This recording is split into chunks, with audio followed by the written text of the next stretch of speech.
인사하겠습니다. 산소망으로 살아가는 성도 됩시다. 산소망으로 살아가는 성도 됩시다. 산소망으로 살아가는 성도 됩시다. 산소망으로 살아가는 성도 됩시다.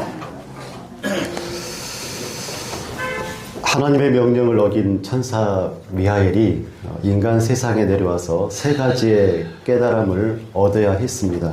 그리고 천사가 깨달은 세 가지가 있습니다. 그 첫 번째가 사람의 마음속에는 사랑이 있다는 것입니다. 끼니를 걱정하면서 살아가는 시몬 부부의 그 친절과 사랑을 통해서 그 깨달음을 알게 되었죠. 그리고 두 번째 깨달음은 사람에게 무엇이 필요한지 사람 그 자신은 알지 못한다는 것입니다.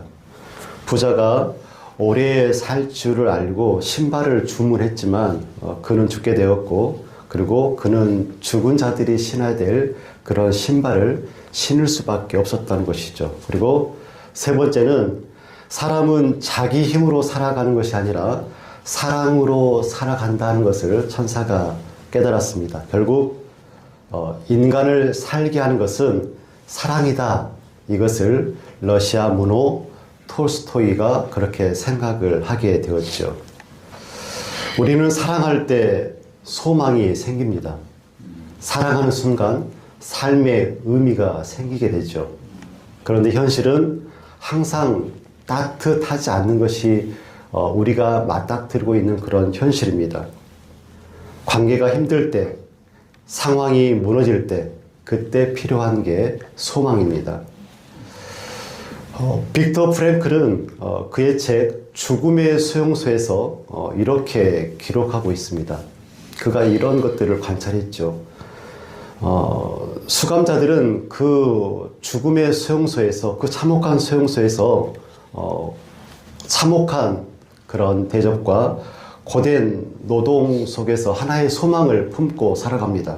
그것이 뭐냐면 크리스마스가 되면 어쩌면 우리가 풀려나게 될지도 몰라. 그래서 사랑하는 가족들을 만나고 사랑하는 가족들 품으로 돌아갈 수 있을 거야 라는 그런 희망을 품고 살아가게 되죠. 그런데 크리스마스가 지난데도 아무런 변화도 있지 않게 되어집니다. 곧 그들의 희망이 무너져 내린 것이죠. 그리고 그들의 기억력이 급속도로 떨어지고 사망률이 증가하는 것을 그가 목격을 합니다. 프랭클이 말하고 싶은 것, 사람은 희망이 끊어질 때 무너진다라는 것을 말하고 싶은 것이죠. 어제 아침에 그 친구들과 단톡방이 하나 있는데 카톡이 날라옵니다. 친구가 위험하다는 것입니다. 위독하다는 것이죠. 그리고 그 후에 사망이라는 글자가 올라왔습니다. 그 친구를 생각하면 그 친구가 고등학교 때 교회에서 함께 썼던 시 한 구절이 생각이 납니다. 겨울 바다에 가서 누군가의 어깨에 기대어 목 놓아 울고 싶다. 그렇게 인생을 살았던 친구였던 것 같습니다. 죽음 앞이 아니라고 할지라도 그가 품었던 소망이 그에게 소망이 되었을까라는 그런 생각을 해보았습니다. 오늘 사도 베드로는 3절에서 우리 주 예수 그리스도의 아버지 하나님을 찬송하리로다라고 말씀하죠. 왜 하나님을 찬송할까요? 그 이유는 하나님께서 긍휼이 많으신 분이기 때문에 찬양하고 있습니다. 예수 그리스도를 죽은 자 가운데서 다시 부활하게 하시고 예수님으로 말미암아 거듭나게 하시고 산 소망을 있게 하신 하나님, 그 하나님을 사도 베드로가 찬양하고 있습니다. 여기서 우리가 기억해야 될 말씀은 산 소망은 거듭난 자들에게 주어진다는 것입니다. 요한복음 3장에는 예수님과 니고데모와의 그런 대화의 내용이 나오죠. 니고데모는 종교적으로 부족함이 없던 그런 사람이었습니다. 그 니고데모가 밤에 예수님을 찾아옵니다. 그에게 예수님께서 뭐라고 말씀하셨습니까?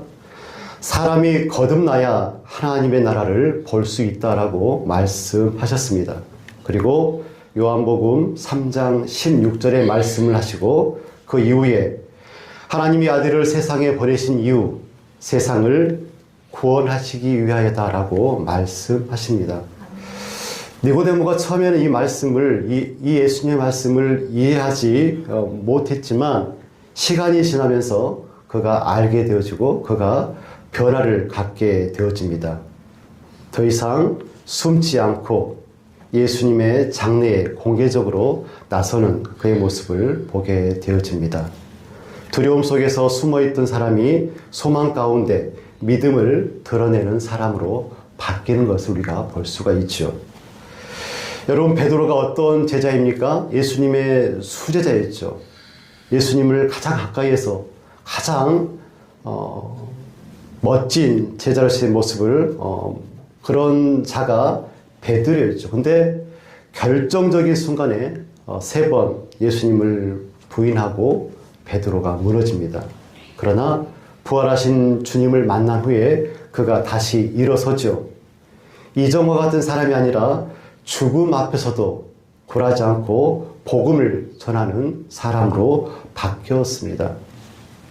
거듭난 사람은 넘어질 수는 있지만 무너지지 않습니다. 왜 그렇습니까? 그 안에 산 소망이 있기 때문에 그렇습니다.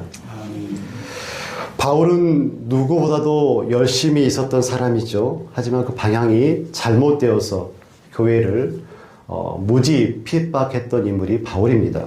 그러나 주님을 만난 이후에 그의 인생이 완전히 변했죠.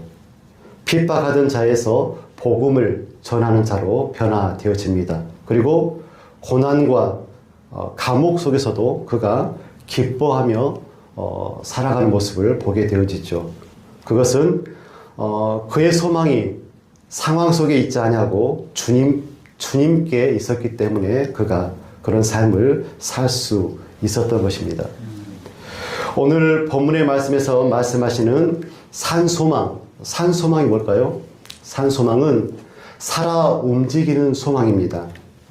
산소망은 이 땅의 소망과 구분되어지는 소망이라고 볼 수 있죠. 여러분, 이 땅의 소망은 상황에 따라서 무너지고 시간이 지나면 사라지고 결국 죽음 앞에서 끝이 나는 소망이 이 땅에서의 소망입니다. 하지만 거듭난 성도의 소망은 다릅니다. 산소망이기 때문에 이 땅에서의 소망과 구분되어진다는 것이죠. 오늘 본문의 말씀처럼 거듭나게 하사 산소망으로 살아가는 성도가 되기 위해서 몇 가지를 함께 생각해 보려고 합니다. 그 첫 번째가 산소망을 품어야 합니다. 살아있는 소망은 예수님으로부터 옵니다. 여러분, 이 말씀을 꼭 기억하시기 바랍니다. 살아있는 소망, 산소망은 누구로부터 온다고요? 이 말씀을 꼭 기억하시기 바랍니다. 살아있는 소망은 예수님으로부터 옵니다. 니고데모가 그렇고 베드로가 그렇고 바울이 그랬습니다. 중요한 건 예수님이 죽으셨습니다. 십자가에 못 박혀 죽으셨죠. 죽음 앞에서는 모든 것들이 소멸됩니다. 우리가 살아가면서 품었던 많은 소망들이 있죠. 여러분, 어떤 소망들을 갖고 계십니까? 어떤 이들은 세계 여행이라는 소망도 있을 것 같고, 결혼 또는 의미 있는 활동들, 그 모든 것들이 죽음 앞에서 물거품이 되어지고 말죠. 예수님 때문에 거듭났던 이들이 가졌던 산소망, 이 소망은 예수님의 죽음 앞에서도 여전히 유효한 산소망이 될 수 있는 것일까요? 아멘. 예수님의 죽음 앞에서 여전히 그들이 가졌던 소망, 그 산소망은 유효한 소망이었을까요? 그렇지 않았을까요? 산소망일 수가 없습니다. 소망을 품고 산다는 것은 너무나 중요하죠. 여러분, 동물의 왕국 간혹 보십니까? 그때 제가 동물의 왕국을 봤는데 거대한 아프리카 물소가 강을 건너는 모습을 보았습니다. 가뭄 때문에 이제 다 뜯어먹고 강을 건너가서 이제 초원에서 풀을 뜯어 먹어야 되는데 그 강물 속에 악어가 있습니다. 악어떼가 엄청나게 많이 있죠. 그래서 이들이 어떻게 할까 우물쭈물하죠. 이들이 선택해야 될 두 가지, 강을 건너거나 아니면 여기에서 멈춰 서거나. 모두가 멈춰 서 있는데 한 물소가 강을 건너기 시작합니다. 악어의 공격을 이리저리 피하면서 사투 그때 강을 건넙니다. 그러자 그 모습을 본 모든 물소떼들이 강물에 발을 담그고 그리고 그 강을 건너서 초월에 있는 모습을 보았습니다. 죽음을 이기고 부활하신 예수 그리스도, 그 예수 그리스도는 우리에게 산 소망이 되십니다. 아멘. 이 땅에서 꿈꾸는 소망과는 차원이 다른 살아 움직이는 소망이신, 살아 움직이는 산 소망이 되신 그 예수 그리스도. 그렇다면 왜 부활하신 예수님이 우리에게 산 소망이 되실까요? 첫 번째로 예수님은 죽음을 이기셨기 때문에 그렇습니다. 사람에게 가장 두렵고 무서운 것이 무엇입니까? 죽음이죠. 아무리 건강하고 아무리 많은 것을 이룬다고 해도 죽음 앞에서는 모든 것들이 멈추고 끝나버리게 됩니다. 그래서 이 땅의 소망은 아무리 크고 좋아 보여도 결국은 한계가 있는 소망이죠. 그러나 예수님은 죽음을 당하셨지만 거기서 끝나지 않으셨습니다. 죽음을 깨뜨리고 다시 살아나셨죠. 이것은 단순한 기적이 아니라 죽음이 마지막이 아니라는 하나님의 선언이십니다. 그러므로 이는 확신할 수가 있죠. 죽음을 이기신 분만이 죽음을 넘어서는 소망이 될 수 있다. 아멘. 성도의 소망은 이 땅에서 끝나는 소망이 아니라 죽음 이후까지 이어지는 참된 소망을 우리가 품고 살아가고 있는 것이죠. 아멘. 둘째, 예수님께서는 지금도 살아 계셔서 역사하시기 때문에 우리가 산 소망을 품고 살아갈 수 있는 것입니다. 아멘. 만약 예수님이 모든 인간들과 함께 죽음에 머물러 있을 수밖에 없는 그런 과거의 인물이라고 한다면 예수님은 결코 우리에게 소망이 될 수 없을 것입니다. 그러나 예수님께서 부활하셨죠. 예수님께서 부활하셨다는 것은 지금도 살아계시고 역사하신다는 뜻입니다. 부활하신 예수님은 지금 이 순간에도 우리를 붙드시고 우리의 기도를 들으시고 우리의 삶을 인도하십니다. 아멘. 그러니까 우리는 홀로 살아가는 존재들이 아니라 살아계신 주님과 함께 살아가는 사람들이 바로 우리라는 것입니다. 아멘. 그래서 산 소망은 단지 미래의 기대가 아니라 지금 우리와 함께 하시는 주님과 함께 누리는 현재의 소망이다. 이것을 잊지 말았으면 좋겠습니다. 세 번째로 예수님이 우리의 믿음을 확실하게 보장하기 때문에 그렇습니다. 성경은 말씀하시죠. 4절 말씀입니다. 썩지 않고 더럽지 않고 쇠하지 아니하는 유업을 잊게 하시나니 곧 너희를 위하여 하늘에 간직하신 것이니라. 아멘. 사랑하는 성도 여러분, 우리가 살아가면서 붙잡고 있는 소망이 무엇입니까? 많은 사람들이 돈에 대해서, 건강에 대해서, 관계에 대해서 소망을 두고 살아가죠. 그런데 이런 것들은 시간이 지나면서 변하고 사라집니다.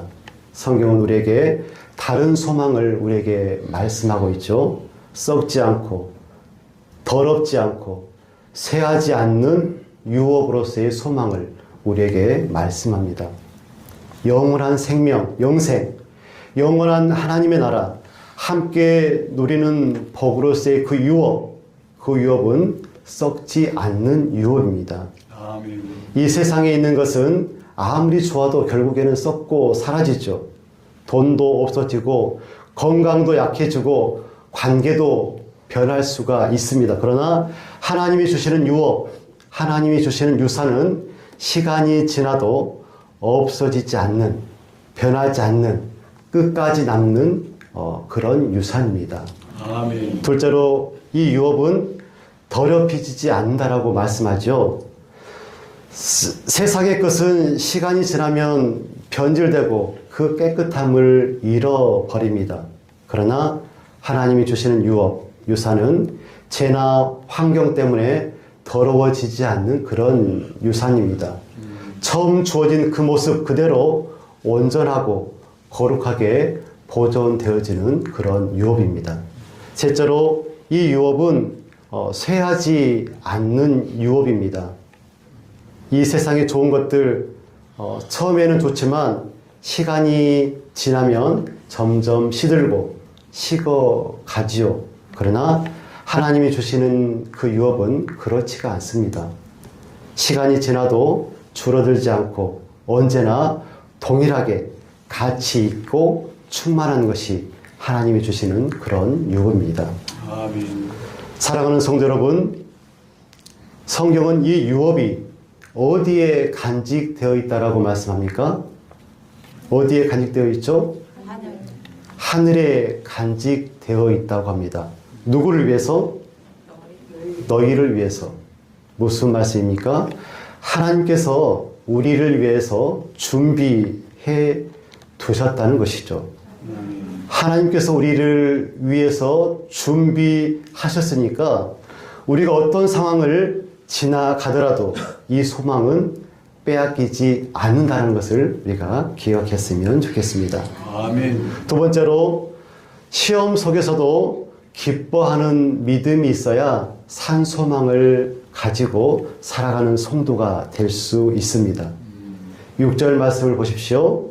그러므로 너희가 이제 여러 가지 시험으로 말미암아 잠깐 근심하게 되지 않을 수 없으나 오히려 크게 기뻐하는도다. 아멘. 여러분, 성도라고 해서 시험이 없는 것은 아니죠.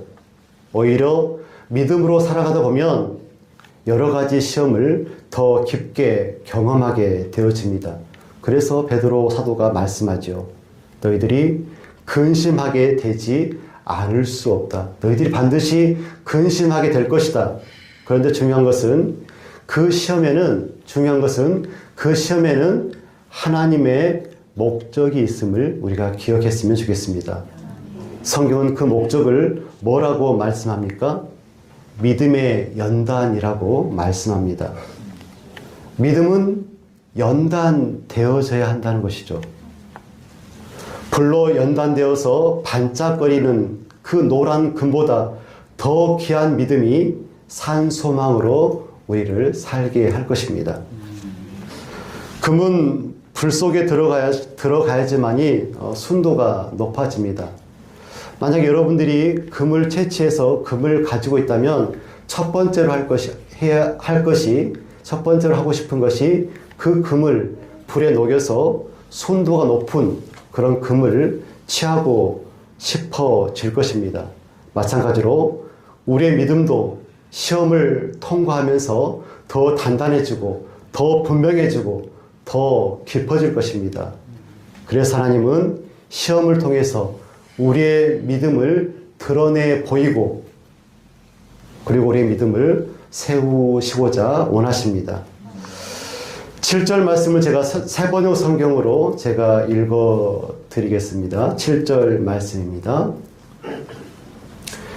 하나님께서는 여러분의 믿음을 단련하셔서 불로 단련하지만 결국 없어지고 마는 금보다 더 귀한 것이 되게 하시며 예수 그리스도께서 나타나실 때 여러분에게 칭찬과 영광과 존귀를 얻게 해 주십니다. 아멘. 하나님은 믿음의 연단을 통해서 불로 정련된 금보다 더 귀한 믿음으로 단련시키셔서 예수님의 재림의 그날 칭찬과 영광과 존귀를 얻게 하시기를 원하십니다. 아멘. 여러분이 예수님의 재림의 그때 너희들의 믿음이 참 귀하다, 그런 칭찬을 해 주시기를 원하시는 것이죠. 아멘. 그런데 우리가 여기서 놓치지 말아야 할 것이 있습니다. 5절 말씀에 하나님의 능력으로 보호받는 주체가 있습니다. 그 대상이 성도요, 성도의 믿음이라는 것입니다.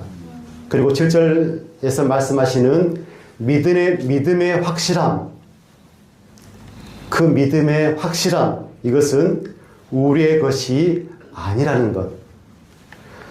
우리는 간혹 이런 오해를 하면서 살아가고 있습니다. 내가 믿음을 지키고 버티니까 믿음 생활을 하고 있는 것이다 라고 이렇게 생각을 합니다. 그래서 내 믿음 때문에 내가 하나님의 유업을 받을 수 있는 것이야 라고 그렇게 생각하죠. 그런데 5절 말씀 이렇게 말씀하죠. 아니야. 하나님의 능력으로 보호받기 때문에 우리가 믿음을 가질 수 있는 거야 라고 오늘 우리에게 성경은 말씀하십니다. 아멘. 쉽게 말하면 어떻게 말할 수 있을까요? 내가 하나님을 붙들고 있는 것이 아니라 하나님께서 나를 붙들고 계신 거야 라고 말씀하신 것이죠. 아멘. 이것이 우리의 믿음입니다. 하나님의 마음에 합했던 위대한 영성을 가졌던 다윗이 집권 도중에 밧세바 사건으로 죄를 짓게 되어집니다. 그런데 이 밧세바 사건 이후에 다윗이 아무것도 하지 않습니다. 다윗이 어떤 행동을 했습니까? 하지 않았죠. 성경에 보면 다윗이 이 죄에 대해서 어떠한 양심의 가책도 느끼지 않고 회개도 하지 않습니다. 참 신기할 정도로 그렇습니다. 그런데 하나님께서 나단 선지자를 보내셔서 죄를 깨닫게 하시고 그리고 다윗이 다시 하나님께로 돌아오게 하시죠. 갈멜산에서 큰 승리를 얻었던 이 엘리야가 이세벨의 위협 앞에서 도망을 하기 시작합니다. 그리고 로뎀 나무 아래에서 그가 말하죠. 하나님, 차라리 죽여주십시오. 그렇게 기도할 정도로 엘리야가 무너져 버립니다. 그런데 하나님께서 그를 버리지 아니하시고 먹이시고 쉬게 하시고 그리고 결국 하나님의 산까지 인도하시고 다시 그에게 사명을 맡기시는 모습을 우리가 보게 되죠. 산소망으로 살아가는 성도는 시험 속에서도 기뻐하는 믿음을 소유해야 됩니다. 그 믿음은 나의 노력이 아니라 하나님의 능력으로 보호되어지는 믿음입니다. 그럼에도 성도는 이 믿음 위에 하나님을 반드시 꼭 붙잡아야 됩니다. 말씀을 통해 붙잡고 기도를 통해서 하나님을 붙잡고 어떠한 상황 속에서도 하나님을 놓지 않는 그런 믿음이 우리에게 필요합니다. 세 번째로 보지 않고 사랑하는 믿음의 사람이어야 됩니다. 보지 않고 사랑하는 그 믿음이 산 소망으로 살아가는 성도가 되게 합니다. 8절 말씀에 예수를 너희가 보지 못하였으나 사랑하는도다 라고 말씀하죠. 사랑하는 성도 여러분 예수님을 본 적이 있으신가요? 예수님의 음성을 귀로 들은 적이 있습니까? 없습니다. 그럼에도 불구하고 우리는 예수님을 사랑합니다. 아멘. 이것이 믿음입니다. 믿음이라는 것은 눈으로 확인한 후에 반응하는 것이 아닙니다. 보지 않아도 사랑으로 반응하는 것이 믿음입니다. 그래서 성도의 삶은 보이는 상황에 끌려가는 삶이 아니라 보이지 않는 주님을 신뢰하며 살아가는 것이 바로 성도의 삶입니다. 그리고 그 결과가 무엇입니까? 성경이 뭐라고 우리에게 말씀하십니까?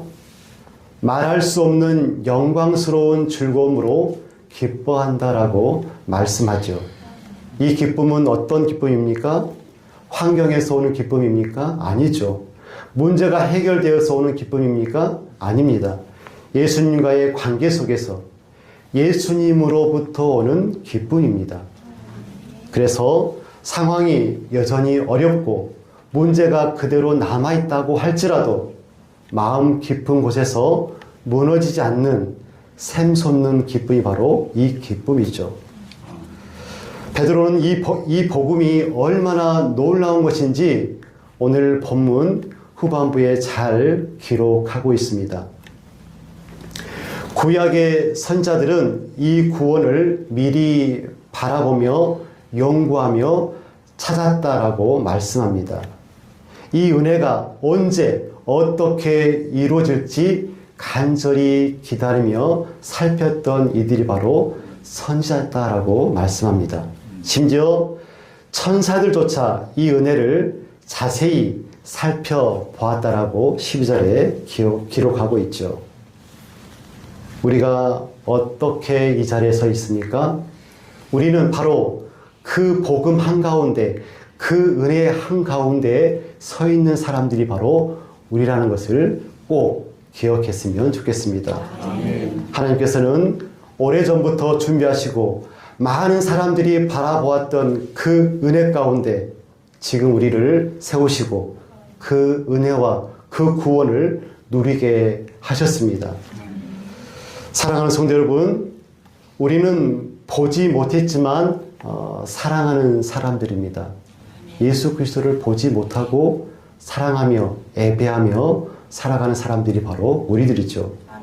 보지 못했지만 예수 그리스도를 믿는 사람들이 바로 우리들입니다. 그렇기 때문에 우리의 삶도 분명해야 됩니다. 상황이 아니라 주님을 바라보고 문제보다 하나님을 신뢰하고 눈에 보이는 것보다 하나님의 약속을 붙드는 분명한 성도의 삶을 살았으면 좋겠습니다. 아멘. 이것이 믿음의 삶입니다. 이 믿음이 산소망으로 우리를 살게 할 것입니다. 아멘. 사랑하는 성도 여러분, 산소망은 반드시 거듭난 사람들에게 하나님의 긍휼로서 주어지는 것이 바로 이것입니다. 산소망이죠. 세상의 소망은 반드시 상황과 시간 속에서 무너지고 사라지고 죽음 앞에서 끝나는 것이 바로 이 땅의 소망입니다. 하지만 부활하신 예수 그리스도를 통하여서 주어진 산 소망은 어떤 소망입니까? 썩지 않고 더럽지 않고 쇠하지 않는 소망입니다. 아멘. 사랑하는 성도 여러분, 이 산 소망을 살아 움직이는 이 소망을 여러분들이 품기를 간절히 축원드립니다. 아멘. 그 소망은 상황에 따라 흔들리지 않고 시험 속에서도 우리를 붙드는 산 소망입니다. 우리가 하나님을 붙드는 것 같지만 사실은 하나님께서 우리를 붙들고 있음을 여러분 기억하시길 바랍니다. 아멘. 그러므로 우리는 보지 못해도 사랑하고 보이지 않아도 기뻐하며 어떤 상황 속에서도 하나님을 놓지 않는 믿음으로 살아가는 성도가 되기를 소원합니다. 아멘. 이런 은혜와 축복이 우리 모두에게 임하기를 간절히 축원하고 축복드립니다. 아멘. 사랑과 은혜가 풍성하신 아버지 하나님, 우리가 무엇이간데 우리에게 한없는 긍휼을 베풀어 주셔서 예수 그리스도를 십자가에 내어주시고 그 모진 십자가에서 죽게 하셨다가 그 예수를 부활하게 하셔서 또 우리를 그 예수를 통하여서 거듭나게 하셔서 산 소망을 품고 살아갈 수 있도록 도와주시고 은혜를 베풀어 주시니 감사합니다. 아멘. 바라옵기는 우리에게 믿음을 더하여 주셔서 시련을 이기는 믿음을 갖게 하시고 참으로 하나님께서 인정하시는 그 믿음을 통하여서 온전히 하나님만을 영화롭게 하는 성도의 삶을 온전히 살아가시도록 우리를 도우시고 인도하여 주시옵소서. 아멘. 예수님의 이름으로 기도드리옵나이다. 아멘.